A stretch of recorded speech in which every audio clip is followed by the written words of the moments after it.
ভাই আমি এনশিওর করতেছি, জাস্ট স্টার্ট। ওকে, স্টার্ট করবো। স্টার্ট ভাই। ওকে।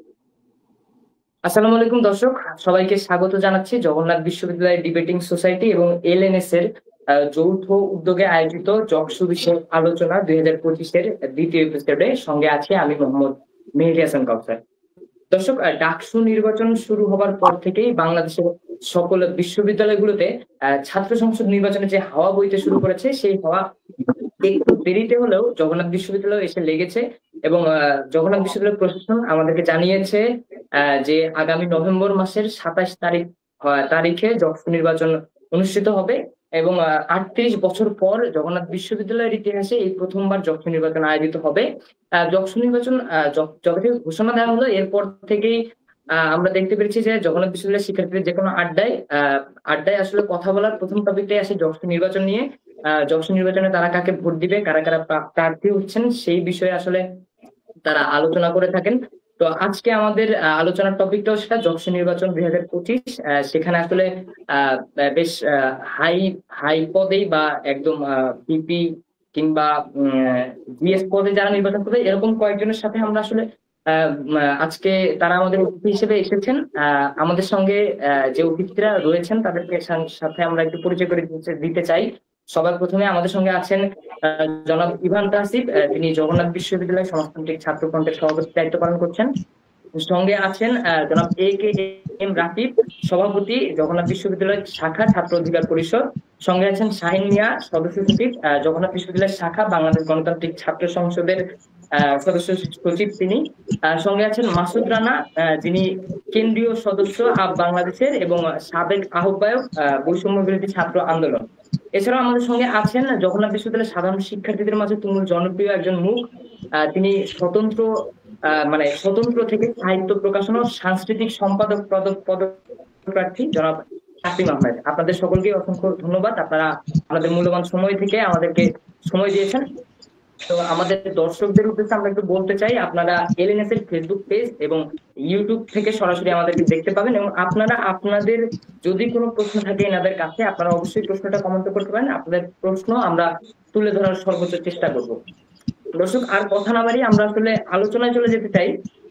আমরা সর্বপ্রথমে শুরু করতে চাই জনাব ইভান তাসিফের কাছ থেকে। ইভান তাসিফ ভাই, আপনি জগন্নাথ বিশ্ববিদ্যালয়ের যে জকসু নির্বাচন, সেই জকসু নির্বাচন নিয়ে শিক্ষার্থীদের মধ্যে আসলে কতটা আগ্রহ দেখছেন, সেই বিষয়টা একটু আমাদের বলবেন। সাথে সাথে আরেকটা প্রশ্ন আমি আপনাকে করতে চাই, যে জুলাই আন্দোলনে, জুলাই গণ অভ্যুত্থানে আসলে জগন্নাথ বিশ্ববিদ্যালয়ে ছাত্র ফ্রন্টের ভূমিকা কিংবা ব্যক্তিগতভাবে আপনার ভূমিকা আমরা সবাই মোটামুটি জানি। কিন্তু এরপরে দেখা গেল যে যখন সমন্বয়কের ব্যাপারটা আসলে, আপনি সমন্বয়ক ছিলেন কিন্তু সমন্বয়ক থেকে পদত্যাগ করলেন, এবং পদত্যাগ করার পর থেকে বর্তমানে জগন্নাথ বিশ্ববিদ্যালয়ে যতগুলো আন্দোলন যতগুলো বিক্ষোভ মিছিল হয়, সেখানে আপনার উপস্থিতি একেবারেই কম দেখা যায়। এইটার কারণটা কি ভাই? এই দুটো প্রশ্নের উত্তর একটু আপনি সংক্ষেপে যদি আমাকে বলতেন।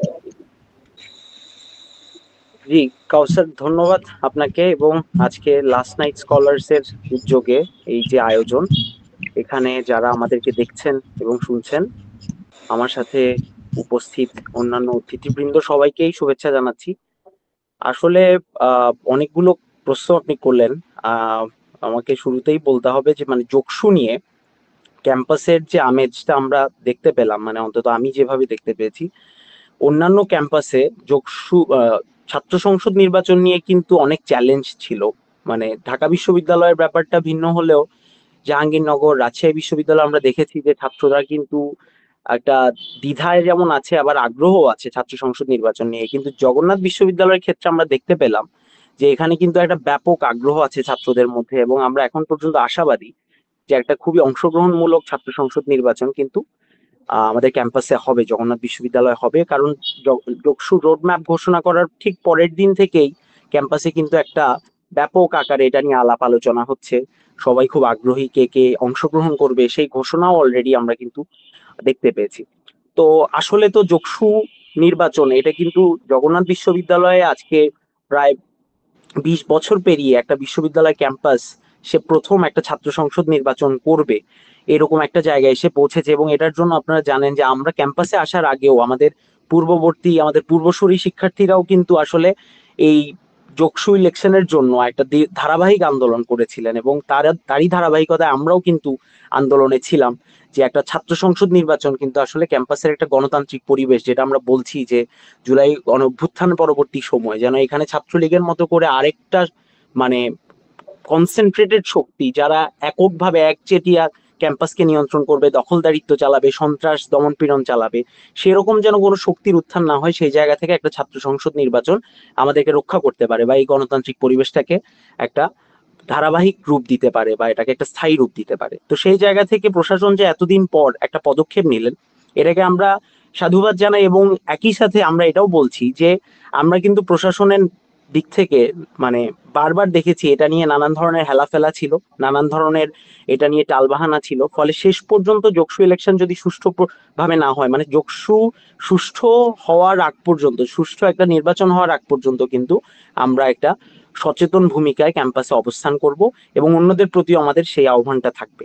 আপনি আরেকটা কথা বলেছেন মানে জুলাই গণ অভ্যুত্থানের ভূমিকা নিয়ে এবং তার পরবর্তীতে আমাদের যে অবস্থান বা ভূমিকা নিয়ে। আসলে জুলাই গণ অভ্যুত্থানে মানে অনেকেই বলেন যে এখানে আমার কি ভূমিকা ছিল বা কি, আসলে এটা আমি মনে করি একটা সময়ের একটা আহ্বান। মানে এমন খুব কম মানুষই ছিলেন সেই সময় যারা ঘরে বসেছিলেন, যারা মাঠে নেমে আসেন নাই। এবং আমার কাছে ওই সময়টা একটা জাদুকরী একটা অভিজ্ঞতার মধ্য দিয়ে গেছে যে যে মানুষগুলো কখনো রাজনীতি নিয়ে ভাবেন নাই, তারা জীবন দেওয়ার জন্য সেই সময় প্রস্তুত হয়ে গেছিলেন, এরকম একটা আবহ। তো সেখানে আসলে আমরা যারা সবসময় লড়াইয়ের মাঠে ছিলাম, আমরা বসে থাকতে পারি না, এইটুকু আমি বোধ করি। তো যার কারণে আপনি জানেন যে আমরা আসলে মানে ক্যাম্পাসে দীর্ঘদিন একটা লড়াইয়ের শক্তি হিসেবে কাজ করেছি। এখানে খাদিজাতুল কুবরার মুক্তির দাবিতে আমাদের ক্যাম্পাসের একজন শিক্ষার্থী, যিনি পুরো 1 বছর ধরে বিনা বিচারে জেল খেটেছেন, এবং এর পরবর্তীতে ফাইরুজ অবন্তিকা আমাদের একজন সিনিয়র শিক্ষার্থী, তিনি এখানে ক্যাম্পাসে একটা নিপীড়নের শিকার হন এবং তার সহপাঠী। এবং এখানে আমি দেখেছি আমরা প্রশাসনের একটা ভূমিকা দেখেছি, নীরব ভূমিকা। তার ফলে কিন্তু শেষ পর্যন্ত উনি আত্মহত্যার পথ বেছে নেন। এইটা নিয়ে আমরা দীর্ঘদিন ধরে কাজ করছি, কথা বলছি যে ক্যাম্পাসে ছাত্র শিক্ষকদের সম্পর্ক কেমন হবে এবং জনাব ইভান শিক্ষার্থীদের তাহসিন, নিরাপত্তা আপনাকে আসলে। একটু একটু একটু একটু বলতে চাই, আসলে আমি জানতে চাচ্ছিলাম যে আপনি সমন্বয় থেকে পদত্যাগটা করলেন, সেটার আসলে কারণটা কি, এবং এরপর থেকে আপনাকে কেন ক্যাম্পাসের আন্দোলনগুলোতে ঠিক মতো দেখা যাচ্ছে না? হ্যাঁ, আমি আসছি কথায়। আমি ছোট করে দুটো লাইন বলে নিলাম এই কারণে যে আমরা কিন্তু তার ধারাবাহিকতায় জুলাই গণ অভ্যুত্থানে পার্টিসিপেট করেছি, এবং এরপর আমরা যখন অভ্যুত্থানে দেখলাম যে একটা সবার সরব উপস্থিতি ছিল ঠিকই, কিন্তু যে সমন্বয়করা একটা সংবদ্ধভাবে সেই সময়ে অভ্যুত্থানের নেতৃত্ব দিয়েছেন, তারা কিন্তু এর পরবর্তী সময়ে আসলে জুলাই অভ্যুত্থানের যে আকাঙ্ক্ষায় আমরা মানে এই নেতৃবৃন্দকে দেখতে চেয়েছি বা আমরাও যেখানে দাঁড়াতে চেয়েছি, সেই জায়গায় কিন্তু একটা শক্ত অবস্থান ছিল না। প্রত্যেকেই যার যার নিজস্ব স্বার্থ এবং নিজস্ব একটা আম, আহ, মানে আখের গোছা ঠিক করতেই ব্যস্ত হয়ে পড়লেন। এবং আমরা দেখলাম যে এর মধ্যে সমন্বয়কদের মধ্যেই আর কোনো সমন্বয় রইল না। এক ধরনের একটা একক আহ, ওখানে মানে ওখানেও এক ধরনের স্বেচ্ছাচারিতার আমরা পরিস্থিতি দেখতে পেলাম, যার কারণে ওখানে আমি কিন্তু একা নই, আমরা অনেকেই ওখানকার প্রায় 11-12 জন সমন্বয়ক সেই সময় কিন্তু আমরা সম্মিলিতভাবে একটা স্টেটমেন্ট দিয়ে আমাদের কারণটা আমরা উল্লেখ করে কিন্তু সে সময় এই সমন্বয়ক পদ থেকে আমরা পদত্যাগ করি। এবং এর পরবর্তীতে আপনি বললেন যে আমাদের আসলে বিভিন্ন সময় আমাদের মিছিলগুলোতে অবস্থান, এইটা যেমন আপনি বলছেন, একই সাথে খেয়াল করবেন যে বাংলাদেশে এই পর্যন্ত যতগুলো ঘটনা অন্যায় ঘটেছে, কোনো অবিচারের ঘটনা ঘটেছে অথবা ক্যাম্পাসের যে কোনো ইস্যুতে, ক্যাম্পাসে গণতান্ত্রিক যে শক্তিগুলো ছিল, যারা একটা প্রগতিশীল মনোভাবাপন্ন গণতান্ত্রিক শক্তিগুলো ছিল, তারা কিন্তু সবসময় ক্যাম্পাসে অবস্থান নিয়েছে, আন্দোলনে সক্রিয় ছিল এবং যে কোনো একটা অন্যায় অবিচারের বিরুদ্ধে কথা বলেছে। আমরা মনে করেছি যে আসলে জুলাই অভ্যুত্থানের যে সঠিক আকাঙ্ক্ষা, সেই আকাঙ্ক্ষাকে আসলে অন্যরা ঠিকভাবে হয়তো উপলব্ধি করতে পারেনি বা অনুধাবন করতে পারেনি। সে জায়গা থেকে সকলের সাথে আমরা একসাথে আর এই আন্দোলনগুলোতে অংশগ্রহণ করতে পারিনি। আমরা আমাদের মতো করে আমাদের ছাত্র সংগঠন অথবা যারা আমাদের সাথে এই চিন্তায় একমত হয়েছেন তাদেরকে নিয়েই আমরা এই আন্দোলনগুলো সংগঠিত করেছি। জি, ধন্যবাদ। আপনাকে অসংখ্য ধন্যবাদ। আপনি আপনার এই কথা ধরেই আমি একটু আমাদের ছাত্র অধিকার পরিষদের সভাপতি রাকিব ভাই, তার কাছে একটু একেএম রাকিব সাহেব, তার কাছে একটু জানতে চাইবো যে এই যে ইভান ভাই বললো যে আকাঙ্ক্ষা বা জুলাইয়ের যে স্পিরিটটা সেটা পরবর্তীতে নষ্ট হয়ে গেছে এবং অনেকেই স্বার্থ হাসিলের জন্য নিজস্ব স্বার্থের দিকে কাজ করেছে। আপনার রাকিব ভাই, আপনার এই বিষয়ে ধারণা কি? এবং আরেকটা প্রশ্ন আমি আপনাকে এর সাথে জুড়ে দিতে চাই যে আপনি ইভান ভাইকে আমরা যেরকম দেখি যে আন্দোলনগুলো এখন দেখা যায় না, আবার আপনাকে দেখা যায় জগন্নাথ বিশ্ববিদ্যালয়ের যে কোনো আন্দোলনে সবার সামনে যদি কয়েকজন থাকে তার মধ্যে একজন হচ্ছে রাকিব ভাই। তো এইটা সাধারণ যে শিক্ষার্থীরা তারা প্রশংসার চোখে দেখে, আমরাও প্রশংসার চোখে দেখি। তবে কয়েকটা মহলের আবার কথা হচ্ছে যে রাকিব একদম সহজ বাংলায় তাদেরকে কোট করে বলতে যে রাকিব হচ্ছে ফুটেজ কোট, সে যে কোনো আন্দোলন হলে সবার আগেই যায় ফুটেজ পাওয়ার জন্য, বলতে গেলে আসলে মানে ফেস ভ্যালুর জন্য বা জকসুর ভিপি হওয়ার জন্য। এই ব্যাপারটা আসলে রাকিব ভাই আপনি কি বলবেন?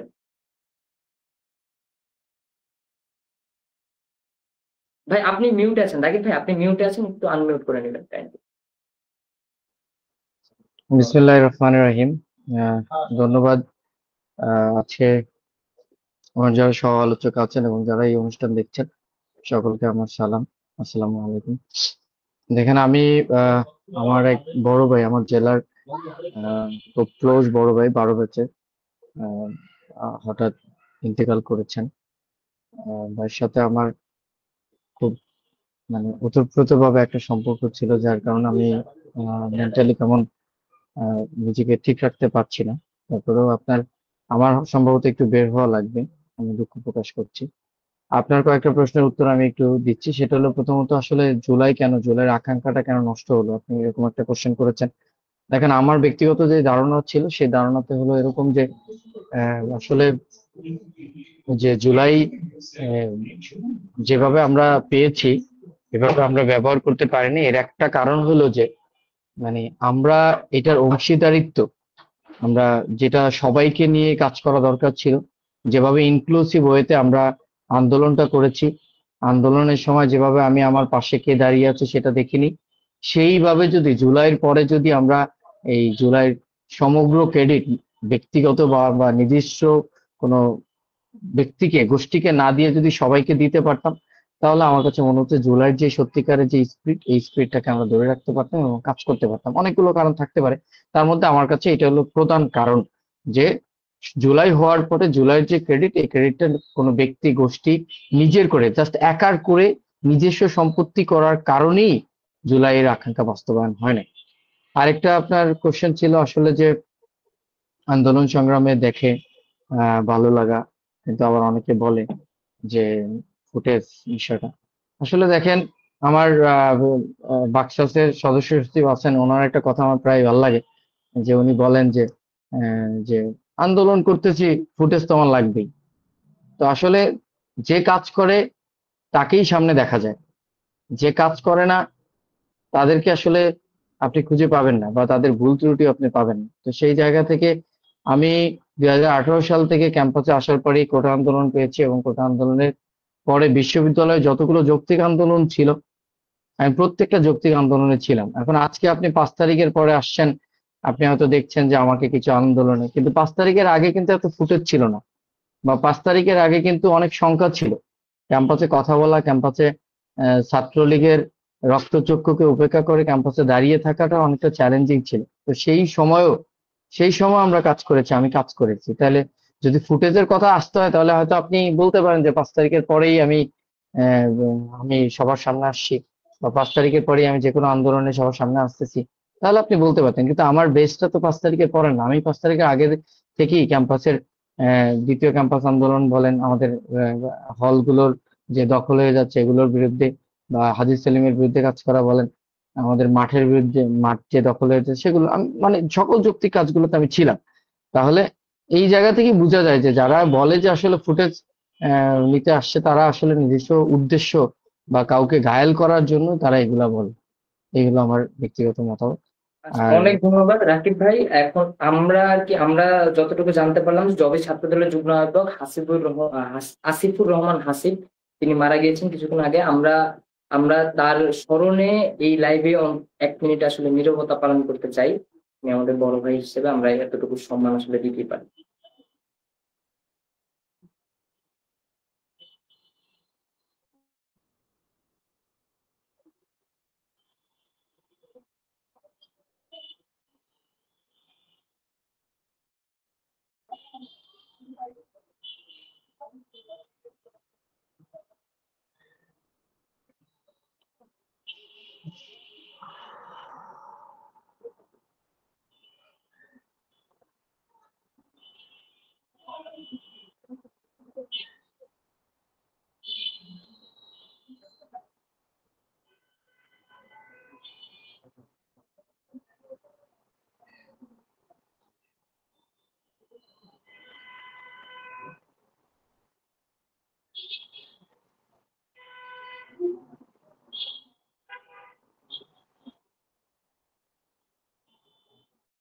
দর্শক, আমরা হাসিবুর রহমান ভাইয়ের বিদেহী আত্মার মাগফিরাত কামনা করছি এবং সবাই যার যার আহ, যার যার পক্ষ থেকে যতটুকু সম্ভব আল্লাহর নিকট কিংবা আপনাদের নিজস্ব সৃষ্টিকর্তার নিকট দোয়া করবেন, প্রার্থনা করবেন তার জন্য।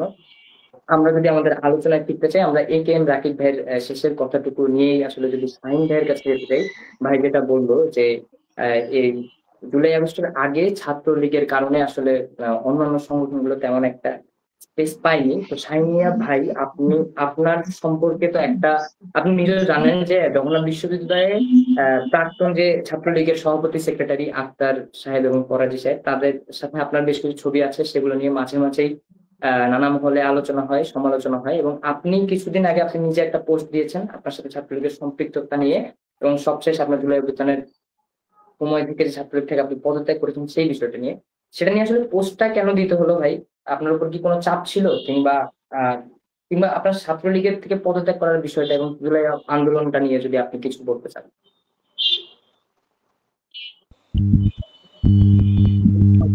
যারা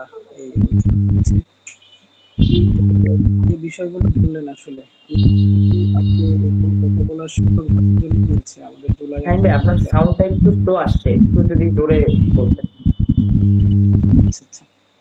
আসলে আমি প্রথমেই শুরু করতে চাই, যারা আসলে এখানে বসে এই টপিকে আসলে আমরা কথা বলতে পারছি, যারা জুলাই অভ্যুত্থানে গত 2024 সালে যারা জীবন দিয়েছিল, যাদের জীবনের বিনিময়ে আসলে আজকে বসে কথা বলতে পারছি, তো আমি প্রথমেই তাদেরকে স্মরণ করছি। আপনি আমার বিষয়ে যেটা বললেন যে ছাত্রলীগের সাথে সংশ্লিষ্টতার একটা বিষয় আসলে, তো এই বিষয় নিয়ে আমি আসলে বারবার একটা বিষয় ক্লিয়ার করেছি, তারপরেও অনেকে অনেকভাবে করে এবং বিভিন্নভাবে সোশ্যাল মিডিয়াতে নানা প্রচার চালায়। তো ওগুলো দেখে আসলে গত দিনে যে আমি করেছিলাম, এটার জন্যই দিয়েছিলাম। আর আমার ছাত্রলীগের সাথে আমার কি বা কিভাবে, এটা যদি আমি একটু বলি তাহলে কিন্তু আরো একটু ক্লিয়ার হবে। আমরা যখন ফার্স্ট ইয়ারে ক্যাম্পাসে আসি 2022 সালের 8 মার্চ, তো তারপর থেকে আমাদের দ্বিতীয় দিন থেকে আমাদের যেহেতু ইব্রাহিম ফরাজি আমাদের ডিপার্টমেন্টের তিনি ছিলেন এবং সভাপতি, তো ওনারা ওই জায়গা থেকেই প্রথমে আমাদেরকে সবাইকে নিয়ে গেছিল, আমাদের ছিল ছেলেরা বিশেষ করে। তো সেইখান থেকে যাওয়া, এবং যে প্রথমে আমার পার্সোনালি পলিটিক্যাল কোনো এক্সপিরিয়েন্স ছিল না। আমি, আপনারা জানেন হয়তো, আমি যশোর ক্যান্টনমেন্টের কলেজে পড়েছি, যেখানে আসলে রাজনীতির কোনো কিছুই ছিল না। এখানে এসে ওইটার ভেতরে আসলে প্রথমে কয়েকদিন সবার সাথে যাচ্ছি, এটা ভালোই লেগেছে, কিন্তু পরবর্তীতে যখন দেখলাম যে আসলে ছাত্রলীগের যে বিভিন্ন অপকর্ম, এগুলো যখন সামনে আসতে শুরু করলো, তখন ধীরে ধীরে আমি ওইখান থেকে বের হওয়ার চেষ্টা করেছি। তো এইভাবে আর কি আপনারা জানবেন, 2022 সালে যখন ক্যাম্পাসে দ্বিতীয় ক্যাম্পাস আন্দোলন করে, আমি কিন্তু সেই আন্দোলন করতে।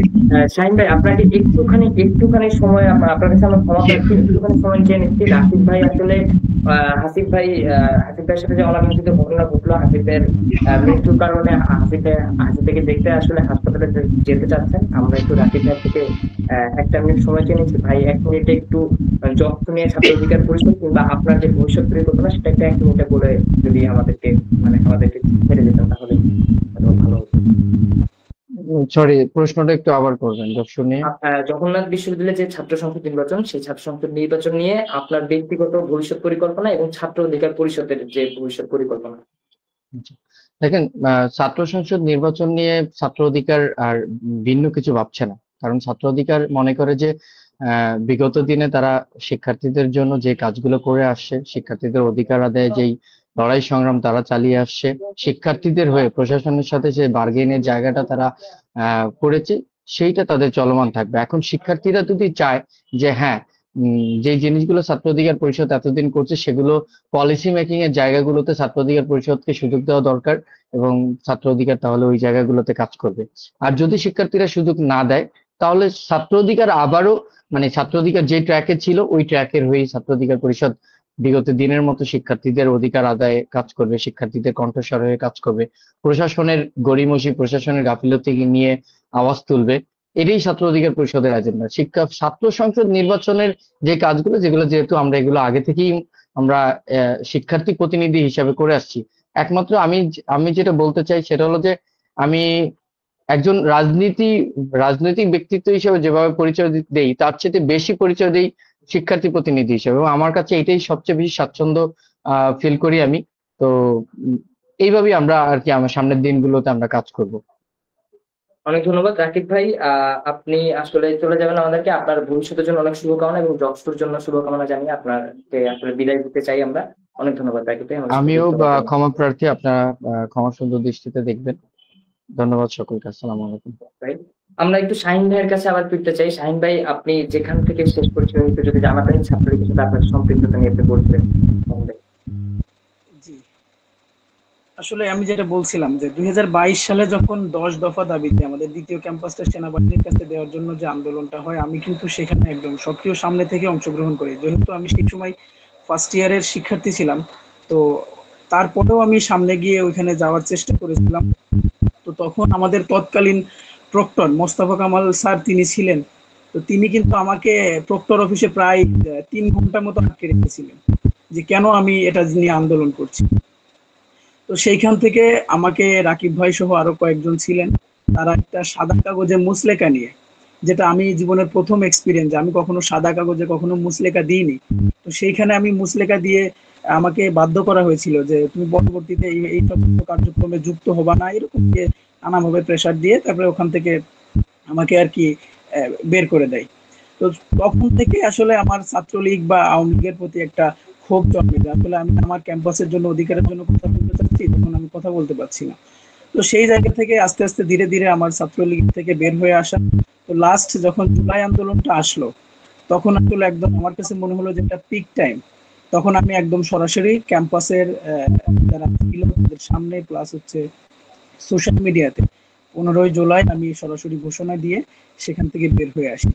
তো সেখান থেকে বের হয়ে আসার আগে এবং পরে বিভিন্ন ভাবে যারা ছাত্রলীগের ছিল, যারা আমি ওইখানে ছিলাম আমাকে অনেকেই চিনে, তারা বিভিন্ন থ্রেট করছে এভাবে, তারপরেও সেভাবে আর কি চলে আসছে। তো এখনো 5 আগস্টের পরেও অনেকেই এটা নিয়ে আসলে অনেক কথা বলে যে তুমি তো ছাত্রলীগ ছিলা। তো এই কথাগুলো শোনার পরে আর কি খুব মানে একটু হলেও কষ্ট লাগে যে এত টাফ সময় আমি ছেড়ে আসলাম, তারপরে এই কথাগুলো আসলে বলে। দেন কয়েকদিন আগে এটা নিয়ে অনেক আলোচনা হয়েছে, বিভিন্ন ভাবে আসছে। তারপরে আসলে সিদ্ধান্ত নিলাম যে আমার বিষয়টা একটু ক্লিয়ার করা দরকার, আমি নিজের ফেসবুক ওয়ালে আসলে এটা ক্লিয়ার করেছি। ধন্যবাদ শাহিন ভাই, আপনার এই ছাত্রলীগের সাথে সম্পৃক্ত বিষয়টি ক্লিয়ার করার জন্য। আমরা একটু এরই সাথে সম্পৃক্ত আরেকটা বিষয়, আমরা জনাব মাসুদ রানা সাহেবের কাছে যেতে চাই। মাসুদ রানা ভাই কি আছেন?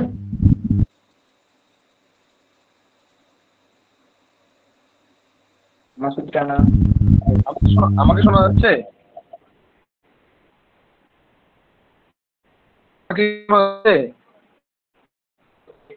জি ভাই আপনাকে শোনা যাচ্ছে ভাই, কিন্তু আপনার ভিডিওটা হ্যাঁ হ্যাঁ এখন শোনা যাচ্ছে ভাই।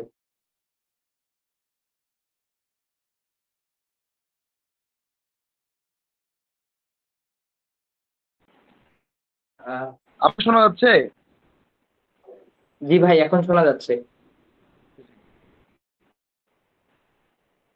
আমিও শুনতে পাচ্ছি।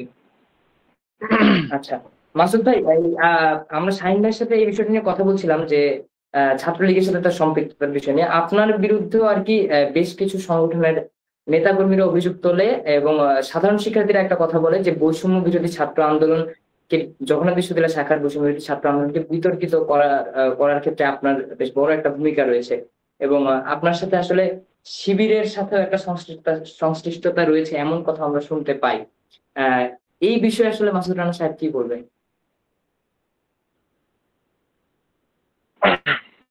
ধন্যবাদ মেহেদী কাউসার ভাইকে। আজকের অনুষ্ঠানের আমার জুলাই গণঅভ্যুত্থান থেকে শুরু করে আজ পর্যন্ত আমার আন্দোলন সংগ্রাম কথা শুরু করছি। আসলে বৈষম্য বিরোধী ছাত্র আন্দোলন এটা শুরু হয়েছিল কোটা ভিত্তিকে কেন্দ্র করে, বৈষম্যমূলক কোটার অবসান ঘটানোর জন্য। কিন্তু এই আন্দোলন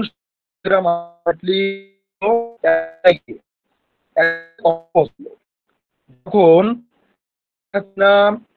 কোটার বিরুদ্ধে আন্দোলনকারীদের তিনি পাখির মতো গুলি করা শুরু করলেন, তার প্রশাসন কোনো কিছুতে তোয়াক্কা না করে পাখির মতো গুলি করে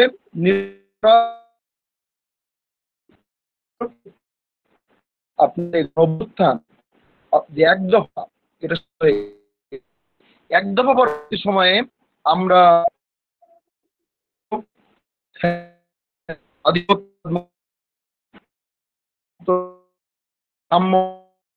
সামাজিক বাংলাদেশ 71 সালে হাজার লক্ষ হয়েছে, সেই জীবনের বিনিময়ে পাওয়া বাংলাদেশকে শেখ এবং জাতিবদ্ধবাদ ছিল, সেটা থেকে বাংলাদেশকে মুক্ত করা।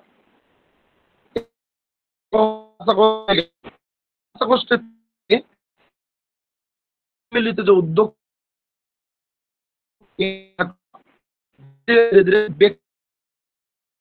একটা কাজ শুরু করলো, যেমন আপনার নিয়োগ যে কোনো কর্মকাণ্ডে যারা আন্দোলন করলো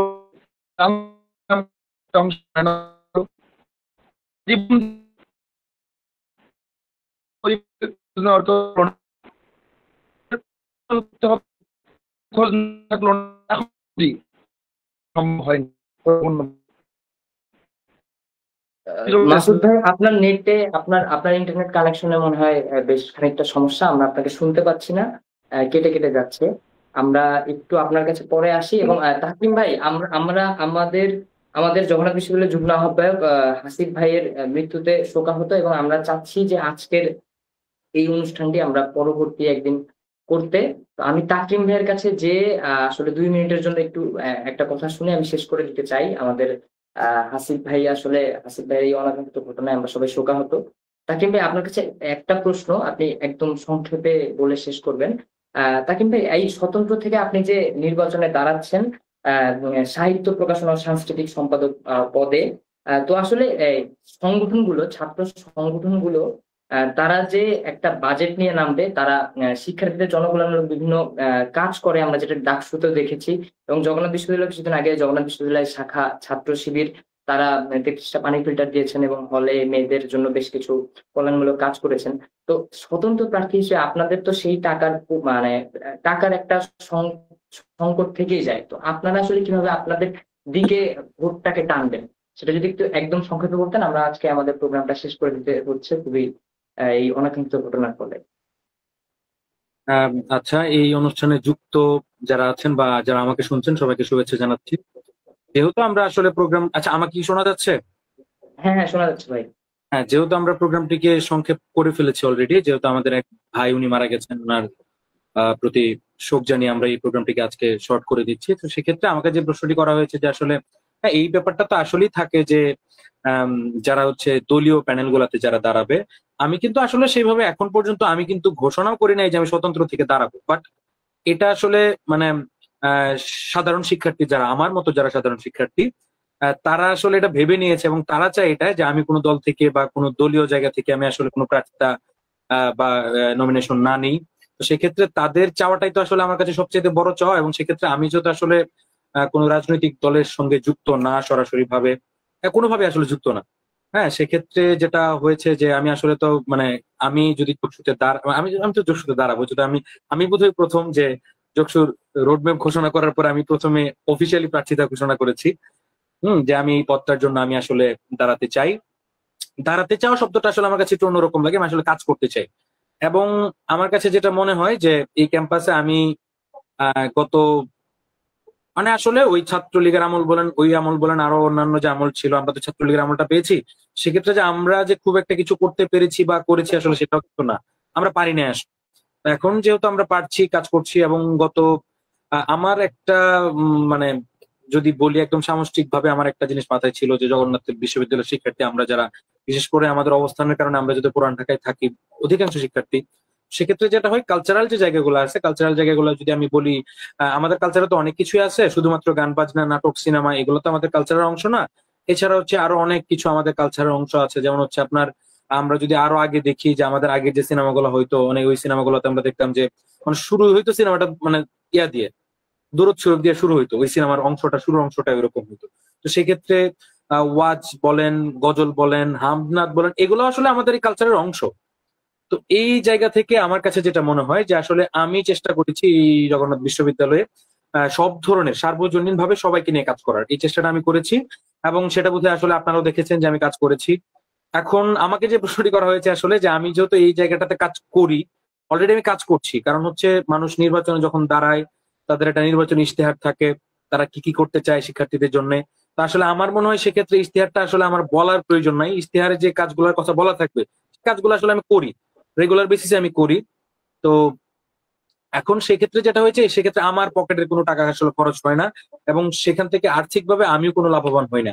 আমি শুধুমাত্র চাই যে কোনো একটা প্রতিষ্ঠান যার সাথে যুক্ত হয়ে আমি একটা কাজ করতে চাই, আমার ক্যাম্পাসে তারা আসতে চায়, তাদেরকে আমি যখন একটা অ্যাপ্রোচ করি যে না আমার ক্যাম্পাসে আমি এরকম একটা কিছু করতে চাই, আপনারা আমাদের সাথে যুক্ত হতে পারবেন কিনা, তারা আমাদের সাথে যুক্ত হয়, তারা তাদের মতো কাজ করে, সবকিছু তারা আসলে মেনটেন করে। ওই জায়গায় আসলে আমাকে কিছু করতে হয় না, আমি যে শুধুমাত্র আমার বিশ্ববিদ্যালয়ে যা যা প্রয়োজনীয় আমি তাদেরকে সেই ব্যবস্থাটা করি। সেক্ষেত্রে জনাব তাসকিন আমার আহমেদ, আপনাকে কাজগুলো অনেক ধন্যবাদ। কিন্তু আসলে আপনি একটা পপুলার ফেস বলা যায় জগন্নাথে, সেই জন্য না হয় আপনার টাকার প্রয়োজন হয় না, কিন্তু একজন নর্মাল স্বতন্ত্র থেকে দাঁড়ানো যে কোনো একজন সাধারণ ব্যক্তি আর সংগঠন থেকে দাঁড়ানো একজন প্রার্থী, দুইজনের আসলে বৈষম্যটা কিন্তু থেকেই যায় এই আর্থিক দিক সেটা, বিবেচনা করলে। হ্যাঁ আসলে সেটা সেটা নিয়ে থাকে। অনেক অনেক আলোচনা সমালোচনা আছে, আরো অনেক আমাদের প্রশ্ন ছিল, আমাদের সাধারণ দর্শকদের অনেক প্রশ্ন ছিল, জগন্নাথ বিশ্ববিদ্যালয়ের শিক্ষার্থীদের অনেক প্রশ্ন ছিল, কিন্তু আজকে আমরা যা বললাম যে আমাদের ছাত্র দলের যুগ্ম আহ্বায়ক হাসিফ ভাই মারা যাওয়ার কারণে আমরা সত্যি শোকাহত, এবং আমরা আসলে আজকের প্রোগ্রামটা এখন এখানেই শেষ করে দিতে হচ্ছে, এবং আপনাদের নিয়ে হয়তোবা আমরা আরো একদিন সামনে বসবো এবং জগন্নাথ বিশ্ববিদ্যালয় জকসু নিয়ে আলোচনা করব, এবং আপনাদের ইশতেহার, আপনাদের ভবিষ্যৎ পরিকল্পনা জকসু নিয়ে সেটাও আমরা জানতে চাইবো। দর্শক, আজকের জন্য এই পর্যন্তই। আমরা আবার যুক্ত হবো আপনাদের সঙ্গে জকসু 2025-এর এই নির্বাচন নিয়ে, এবং হয়তোবা সামনে এইখান থেকেই আরো অনেক নেতা ভবিষ্যতে বের হয়ে আসবে, এবং আমাদের আজকের যে অতিথিরা তাদের সাথে আমরা আবার আলোচনা করব, এবং তখন আসলে আরো অনেক শিক্ষার্থীদের নিয়ে আমরা আলোচনা করব। দর্শক, আজকের জন্য এই পর্যন্তই। ধন্যবাদ। আসিফ ভাইয়ের জন্য আসলে দুঃখ প্রকাশ